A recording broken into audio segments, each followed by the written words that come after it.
Welcome to the Rogue Startups Podcast, where two startup founders are sharing lessons learned and pitfalls to avoid in their online businesses. And now, here's Dave and Craig.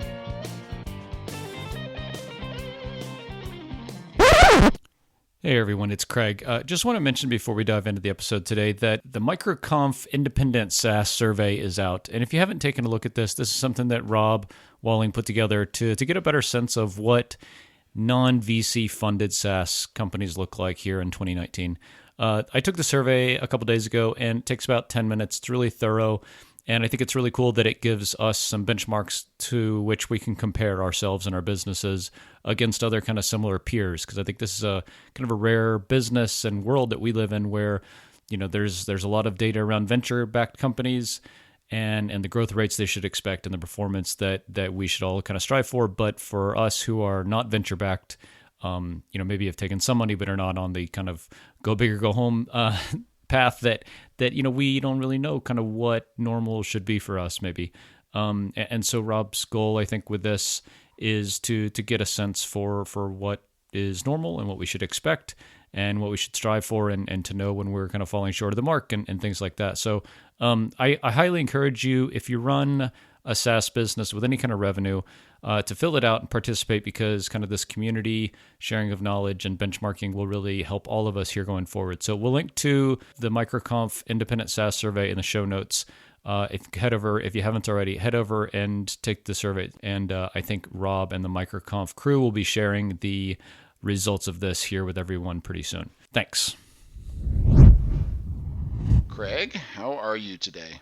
I'm doing well. I survived. We were talking about it last time you and I talked. I was on the Whole30, kind of like paleo keto detox I didn't quite make it 30 days, but for about 3 weeks, and just came off it, and I'm having a beer and enjoying normal life once again. But it was very nice. It was a nice experience. Yeah. Good.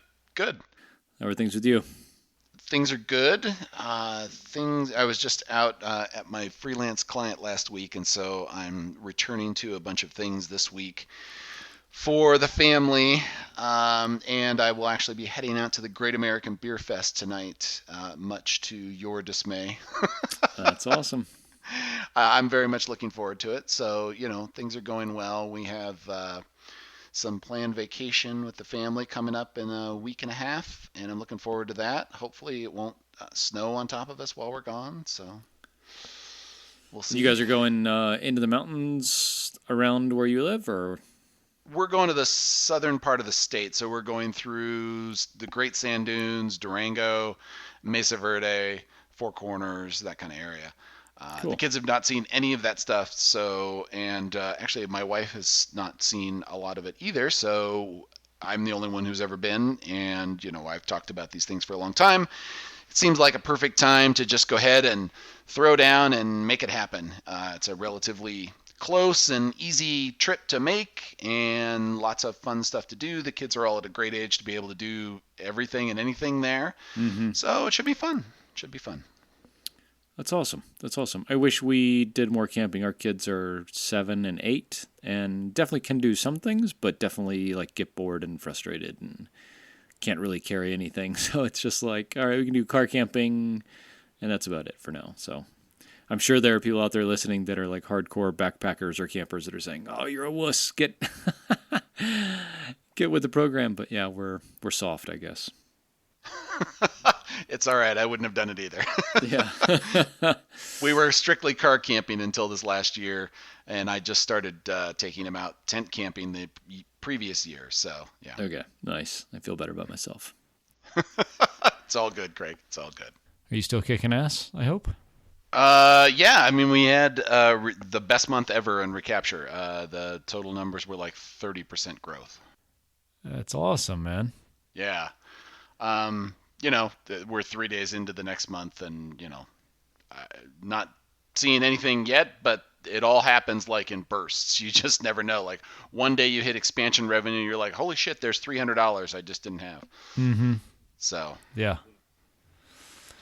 That's awesome. I definitely don't have that. I'm we have a little bit of plan upgrades, but nothing really built in. It sucks. Yeah, I mean, this very was much the like to get there. smartest fucking thing I've ever done. Yeah. Which, yeah.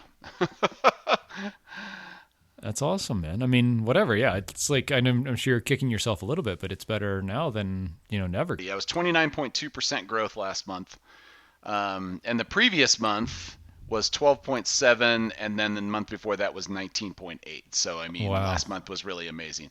We also had some pretty heavy churn, but the upgrades were really awesome. Like we added 1,100 new, 2,200 were upgrades, and 683 was churn. So it was also the highest churn month I've had.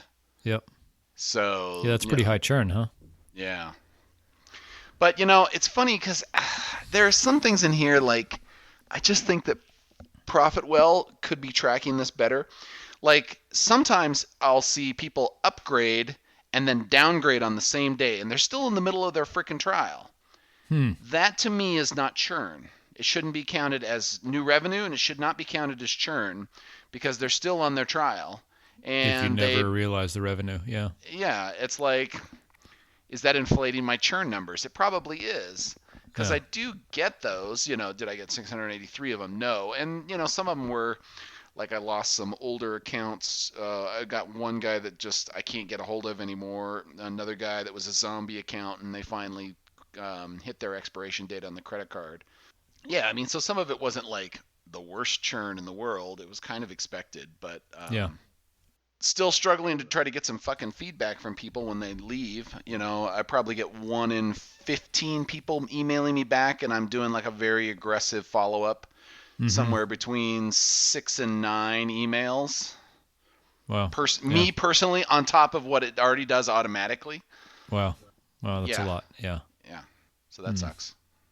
We just introduced self-service cancellation, like with the new, with the no credit card trial stuff. Since we had like opt-in to payment, we figured you should be able to opt out too. And their churn was up like 1%, from like 4 to 5% last month, and like that sucks. So I'm keeping a really close eye on it because if our churn starts going up, we'll yank that shit out. I don't know about that. I don't know that you should necessarily take that out. I'm a firm believer in if somebody can sign up manually without any, if they could do self-service sign up, they should be able to do self-service cancel. I think it's just a support thing. Like if you're signing up for a service and you have to call somebody to cancel or email to cancel, like that ratchets up my anger. Yeah, that's true. And I don't think that I'm alone in that. I think that pisses a lot of people off. Like they want to be able to say, "Hey, I want to leave." That isn't to say you shouldn't, do other stuff like, "Hey, put up a dialogue that says why are you leaving?" Or follow that's up the with one thing we're emails not and doing. say, yeah. If you did that, you could actually capture more information. I'm screwed in a different way because when they uninstall the Shopify app, that triggers webhooks that go and, basically pull them out of my system and register them as uninstalled.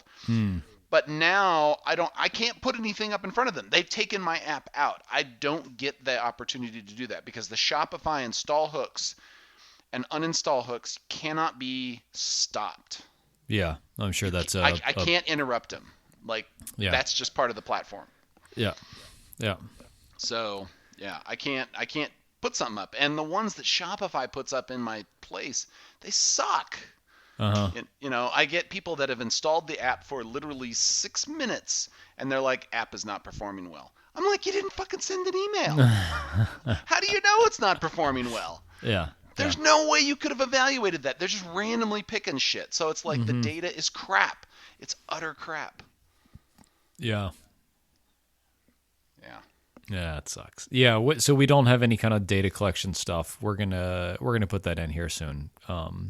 But we have other shit. We have bigger fish to fry right now. So yeah. So I mean, I guess like the early data for us with the no credit card trial stuff is really solid. We had growth last month about the same as the month before, which is nice. So about half of last month's growth was on the no credit card trial people converting, which is cool. We had, the beginning half of the month was people who had started trials with credit card up until, the end of August. So I feel good about, like, as a starting point, and from now we have like optimizations in the app and then onboarding and stuff like that in support to help more people be successful. So that's really cool. The one thing that like I definitely can report on after a whole month is like our Help Scout ticket volume is exactly the same as it was the previous 2 months. Oh, so that's good. That's good. All the, if you go no credit card trial, then your support will go through the roof. Like we've done a lot to make the app better in terms of like easy to use and in-app messaging and onboarding help and documentation right in the app and stuff like that. So I think that's mitigated a lot of it. But it was nice to not see that. We have seen like different types of people using it. So maybe like more novice people are using it now than before. Both like novice to WordPress and people not using WordPress and just using Castus by itself, and really don't know anything about podcasting. So that was not anticipated, and that's been interesting from a support perspective. But it's cool, and we're managing it fine. So I think that's the thing I know for sure. And the thing I don't know for sure is what our real conversion rate is. I guess I could calculate it from like people who signed up after the first and then converted to customers. But, ProfitWell just gives it for the month. But last month's conversion stuff was kind of half the old style and half the new. So here in October, we'll see what the conversion rate ends up being. I'm shooting for 15%. That's the number I've told our team that we're shooting for. If we can do that, that would be great. We were 40% before with credit card. So, just hoping the volume makes up for the difference. So I guess the other big news for me is I'm talking at Microconf Europe. And I saw that. Yeah. What's your talk on? So my talk, not to give away too much of like the secret sauce, but the headline of my talk is about SaaS metrics. So SaaS metrics you need to track and the ones you don't, and kind of how we track metrics both for me and communicate that with the team. So that'll be cool. I think we do some interesting and kind of unique things there. But then the so what of the talk really is going to be, I see in my app, and that we see, I think a lot in the Tiny Seed cohort, is what your SaaS metrics are telling you about where you should spend your resources. And so like that's interesting. It's this question of like, for growth, do you need more product or do you need more sales and marketing? And so your SaaS metrics really tell you that, right? And it's you just kind of take a step back and not look at the numbers, but look at like what the numbers are telling you.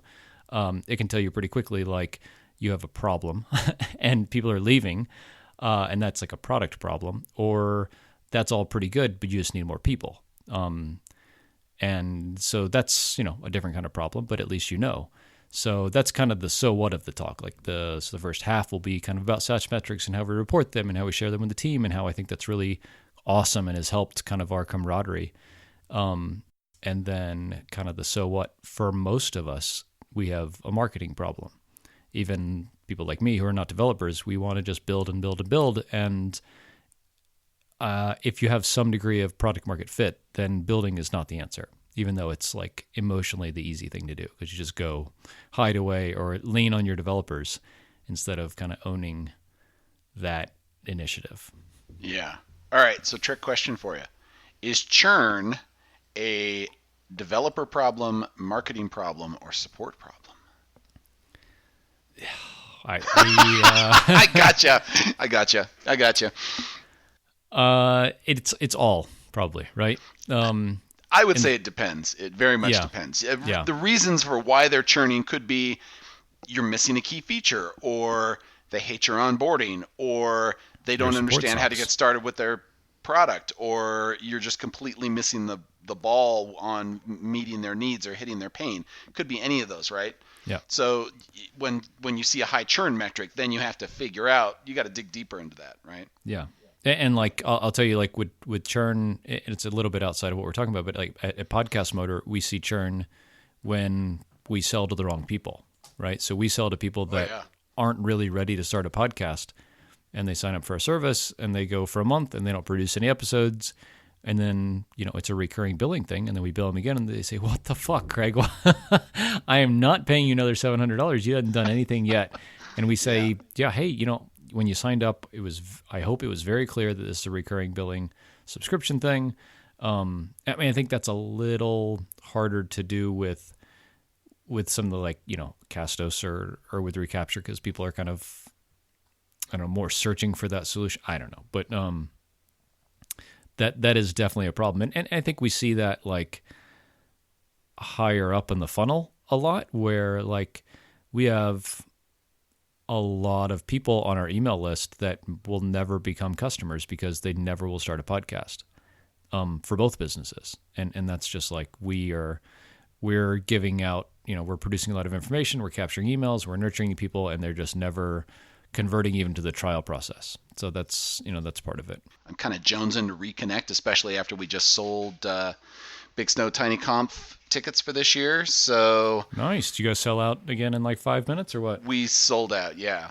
And again, it's like a mastermind retreat now. So it was pretty much like, okay, is everybody coming? Yeah. All right. Yeah. So sold most of them that way. And then for those that weren't coming, it was a matter of going to the alumni list of people that were, obvious fits from the past that would be great additions to that mastermind that have wanted to come before. So, sorry if you're listening and you wanted to come to Big Snow TinyConf. I'm really sorry. I would love to open it up to just 100 people and have everybody show up and break it up, but we can't support that logistic at this point, unfortunately. So yeah. How many people do you have? 12, including me.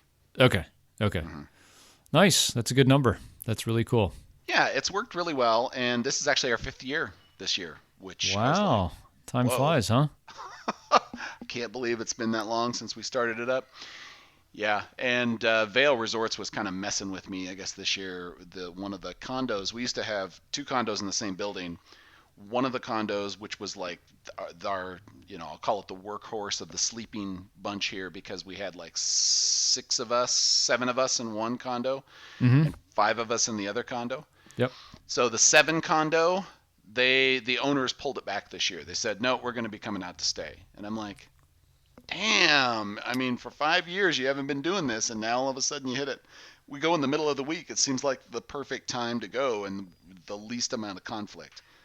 But they had conflict, and so now we're at the adjacent building for one of the condos. So it's it's not going to have all of the smooth logisticness of before, but it's a similar setup, and it's supposed to be a nicer condo, so we'll see. So I'm excited about that. Went and got ski stuff from my kids, and now we're just waiting for the snow to fall in the mountains here so that we can actually go up.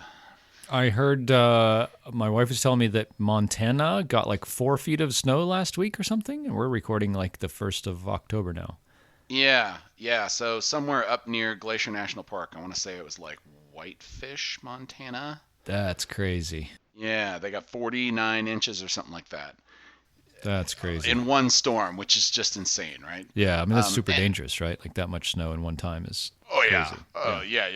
That totally, I mean, that shuts down roads and it stresses out infrastructure, and and it's not going to last long either, because it's still not cold enough. Like if this had been after a month of cold, it would stick around longer, but at this point it's still been pretty warm, so my guess is most of it's melted off. Yeah. So, great on them for getting that much snow, but unfortunately, yeah, that's a lot to get in one bit. And then next week we're actually going on fall break with my kids, and we're going camping in southern Colorado. Speaking of fear of snow. Yeah. So this it's should be pretty early though, right? I mean, like we never get snow before Thanksgiving really. Anytime after the middle of September, you're on the hook for it pretty much. Okay. Although in the last 5 years, we've not really seen a lot of snow in September, if at all. And, it's usually been like late October before we get anything down here. Yeah. The weather report looks okay so far. It looks like it's going to be, warmish for the next 10 days or so. I realize that could change at any given time, but here we are on October 3rd, and the 10-day forecast is showing the Thursday before some snow, and then after that it goes back up to 70. So nice. Okay. Yeah, I don't know. We'll see. Hopefully it's all going to work out just fine. Yeah. So we were talking about like recapture growth a little bit earlier. With the growth you're seeing, like, is there anything that you're like feeling differently about, or like planning or doing differently with the app and the business now that like things are going well, or just like more of the same? No, it has actually changed a little bit. So it's interesting. I'll tell this story because it's kind of funny. I don't think I mentioned this the other night. I was actually out on a date with my wife. We hadn't gone out in a little while, so we went out for a nice dinner. And we got an hour into dinner, and we were just kind of finishing up our entrees. And then all of a sudden, Recapture started alerting like crazy. Oh, shit. And I'm like, this looks bad. And then I couldn't get a hold of my developer, Mike. It was like 6 o'clock in the evening, which is like 1 or 2 in the morning, your time, something like that. Mm-hmm. And because it's like 7, 8 o'clock there right now. It's yeah? 9:20 here. Yeah. 9:20. All right. So you're 8 hours ahead. Anyway, so he's in the same time zone you are. So 8 hours ahead, it would have been like 2 in the morning. Of course, I'm texting him on WhatsApp and he's not picking up. So I'm like, honey, I think we're going to have to stop date night. And she's like, okay.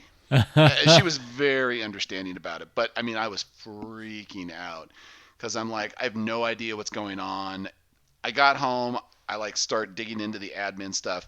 I still don't know what's going on. And it's not like I don't know how to run the app or anything like that, but there was just something that was crazy that was saturating our entire web cluster. So we have like 3 or 4 servers in the front end. Mm-hmm. And it was just saturating it. And I'm like, I have no idea what the hell's going on. I'm looking at Cloudflare. I'm looking in the logs. It basically brings the whole thing to its knees after about 30, 40 minutes of running. So I'm restarting it, and I'm watching it for 40 minutes, and then it goes back down, and I'm restarting it, and I'm like, what the hell? So finally, it ends up being like 5 o'clock in the morning by the time that I am getting to this point. And Mike wakes up, and he hears the messages, and he's like, oh, dude, what's going on? So we start digging into it, and then it turns out that there was a store being attacked. That was one of the stores on Recapture, and they had and I'm not joking on this number, $273 billion in abandoned cart in 24 hours. That was the number that showed up in the reporting the next day. And so they were getting DDoSed, and then that trickled down to you.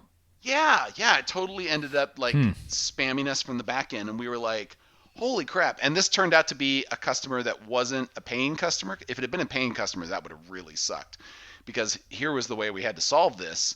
We had to basically kill their account. We had to delete it. Yeah. So we deleted their account. We unhooked them from Shopify from our side, and then that took the pain off Recapture. But it highlighted some weaknesses in our infrastructure that I definitely wanted to address after that. So all of a sudden, there has been high priority from me to make sure that our infrastructure is super solid, especially coming up to Black Friday, Cyber Monday. So now that we've seen all this growth, it's no longer, I've been monitoring the platform, and we've been adding stuff as needed, changing out some servers and things like that. But now I feel like there's some other guards that have to be put in place to make sure that we don't end up taking down the service for everybody else because of one bad actor in the system. Mm-hmm, mm-hmm. So we've had to brainstorm on that. You just want to be able to containerize those people somehow, or I know that's not the right term, but yeah, no, I mean, it's the right idea. So there was definitely a lot of thinking of, well, where are the weaknesses, and then how can we take better advantage of the processes on the machine and get more out of them, because we were struggling. It was looking at the CPU, and it was showing like 25% on a 4-core or 4 CPU machine. And I'm like, why is it only 25%? Well, it turns out that there's some clustering things that we didn't have enabled, so it couldn't handle the increased load. Yeah. So it was like, oh, there's something that we didn't think about. And then, we added that to the list. And there's other things about rate limits for emails when something goes sideways, and having certain single points of failure in the system got highlighted that were like, oh, I didn't realize that was a single point of failure. Yeah, we got to double down on that. So we have at least 2 of those standing by. So stuff like that. So there's been several infrastructure things that have been added in there. And then we've also been trying to push out one feature here before Black Friday, Cyber Monday, and that is unique coupon codes. because that's a nice. big one that everybody really wants. They don't want to just offer a blanket discount. They want to say this person gets this code, period. That's it. And then they can be able to track it to say this person used the code, didn't use the code. And we'll be able to do all of that now here come next week, which is great. It's probably been our most requested feature at this point, and I've actually lost some customers over it. So it's definitely something I knew I had to get in there.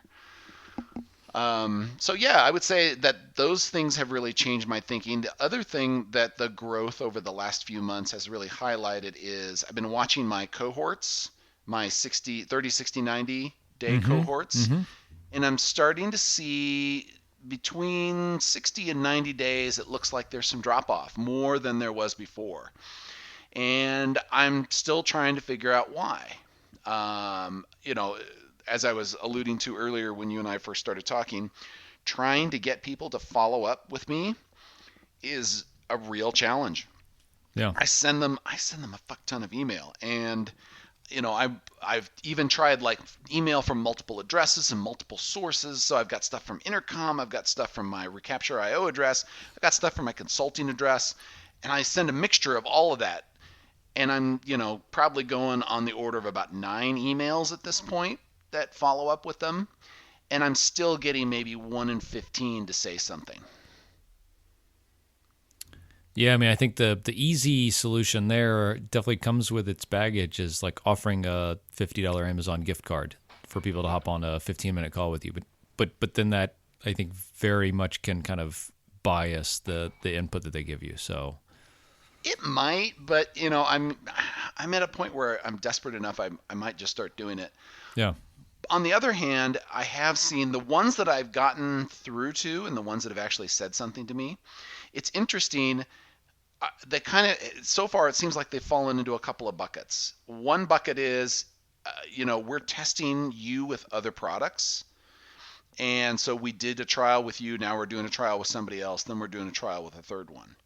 So you're like 6 weeks away from an answer after that, assuming that you're the first one that they look at. Yeah. And I have tried following up with them multiple times, and they don't necessarily get back with me, which usually means they pick somebody else. I would love to know why they pick somebody else.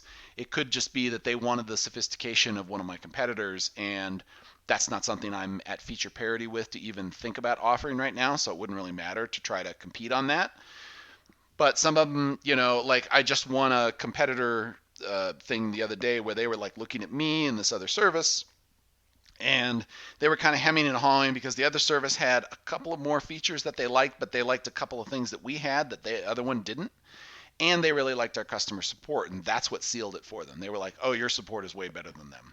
Oh, and so they're like, I'll sign up now. And I'm like, yes. Yeah. That was a great feeling. And that, I was on a live chat with him, so I knew that like right there, Intercom just paid for itself that month. Yeah. Because I got that feedback, and I can't always jump on and catch that with people. Sometimes I'm like, there's an hour delay between when they send it. Like if they send it at 5 a.m. and I get up at 6 and I see it and I'm like, well, there's no way I was going to get that. And I'm not going to ruin my sleep schedule to try to be on chat all the time. And I can't afford to hire somebody to be there all the time to just sit there watching for something that happens very rarely. So I try the best I can with that. But yeah, I mean, I would love better feedback at this point. But, so the other bucket they are doing the multiple trial thing, or they're switching to a competitor. Like I lost one person that does this clothing store in Denmark, and she was like, I really like your service and we've never had a problem with it or whatever. I'm just moving up to this other thing that has more stuff that you guys don't. No, and I'm like, that's cool. Yeah. Yeah. Okay. I mean, and I asked her, I said, hey, since you, liked our service or whatever, would you mind giving us a review in Shopify App Store? And she did. Got 5 stars. It was great. Yeah. So that was, at least it didn't turn into, I hated you, I hated your service, I hated everything about it. That's what you always feel like, or at least I do. I take everything super personally. So it always feels to me like, oh, they're quitting the service. They must hate me and want to kick my dog, and they think I'm ugly and stupid. Right. And, like, it's totally unreasonable, but that's just how it feels sometimes. Yeah. Yeah. Yeah, I mean, the infrastructure stuff, kind of going back to that, is really interesting. Like we had kind of scaling issues a while back, got a lot of work done there. And that is a really, really, really good investment, I think. Like, I sleep well knowing that, like, you know, we have auto scaling and load balancing and all this shit in place that, like, costs tens of thousands of dollars of, you know, SysAdmin DevOps work. But I mean, yeah, I think we have a really, really, really good setup. We do blue-green, like, no downtime deployments, all this kind of stuff. Like, yeah, I mean, it's, I think once you get to, again, like, some degree of product market fit and you have customers depending on you, you have to invest in that stuff. Because, like, the alternative is really bad, like reputation damaging, customers leaving bad reviews, like you're talking about. So yeah, I think that you're really smart to invest into that stuff right now, because you might not see the positive impact, but you're mitigating the negative potential. Yeah, and I would throw out a caveat, like, if you don't, the guys that built Recapture, I should say the guy that built Recapture, he had an idea of what it was that he wanted to build, and he had seen previous services, and he obviously had some software engineering experience. And when he put it all together and built this thing with scalability in mind, of having separate workers and web things, and one for the beacon to be able to do the email tracking and stuff like that, it was very, very smart. For the size of the thing that he built and the number of customers when I first acquired it, was absolutely overkill. But you know, it's one of those things that he really knew if this thing took off, he would have to go that way anyway.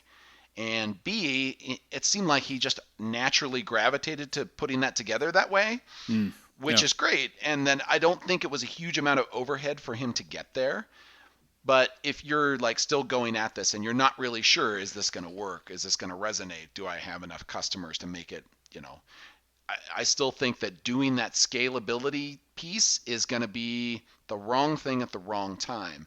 Going into abandoned cart emails, this was an established market, and he knew there was an established need for this, and if he could get the traction he wanted, then it was probably going to take off.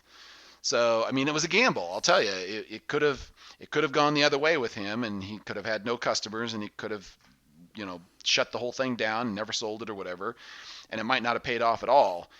I'm glad that he did, because now I don't have to turn around and invest in that, and I probably would have. I absolutely would have. By now, I would be scrambling to scale, and it would suck. But right now, instead, all I'm doing is just adding servers when things go sideways.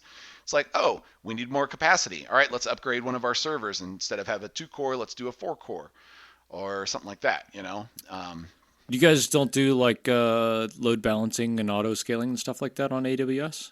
I don't use auto scaling. We do have ELB, so the Elastic Load Balancer is what we put in front of our web stuff, and then that distributes among 4 different nodes.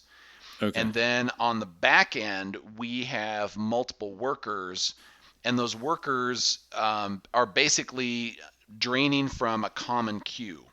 So the web thing is sitting there filling up the queue, so we can have all these nodes that are filling the crap out of the queue, and then these workers individually go and start draining the queue and doing the jobs. So those are just processing information, sending emails, whatever. Yeah. So there's no need to load balance that. They just do the work. And if they can't handle the work, we add another one in there to do more work, or we add a bigger one in there to do the work. Like I think last year for Black Friday, Cyber Monday, we upgraded them from T1 smalls to T2 smalls to T2 mediums to do more work. Yeah. And that's all I did. And then they handled that fine. And they've been doing that fine most of the year. I think at one point we added a 3rd worker.